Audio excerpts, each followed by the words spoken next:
Hello class. So today we're going to be talking about what's called mapping, and it's a way to determine if a bunch of points are a function.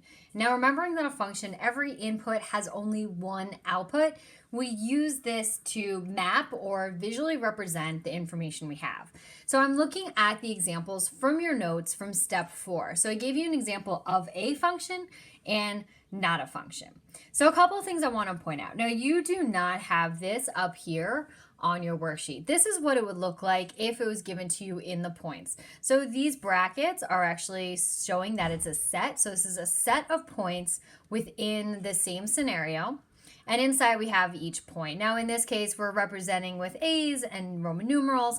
That's okay for this. Normally we wouldn't do that. Just like a table, which has your points, the in is always on the left, the out is always on the right. So this, remembering that this is always the X, this is the Y, it all means the same thing: input, output, domain, range, or other names. So the first thing you do is you look at the points and you unzip them.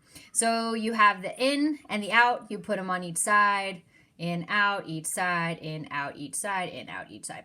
Noticing that I had 2 Roman numeral 2s for my out, you only write it once.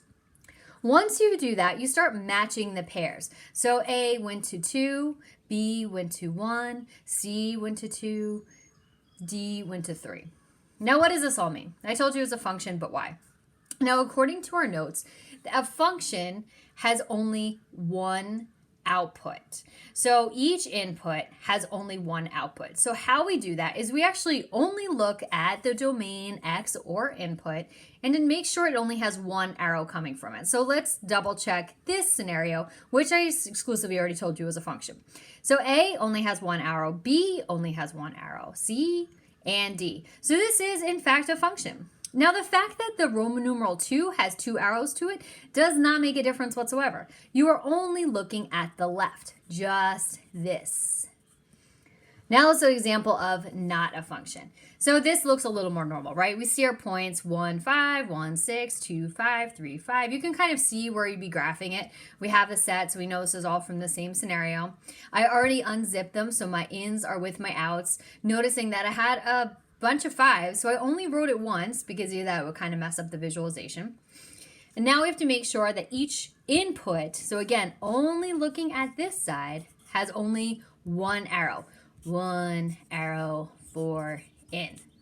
There's probably a catchier way to write that. If you have it, write a comment. I'm looking forward to catchy phrases for one arrow for the in. Keep it clean. So looking at the 1, we see the 1 goes to the 5 and the 6. Already, the 1 had 2. 1 had 2 arrows. How many arrows can it have? 1. So if the 1 has 2 arrows, it is not a function. We broke it right away. 3 has 1, 2 has 1. Doesn't make a difference. The fact that the 1 has 2 arrows means not a function. Gotta kick this guy out of here.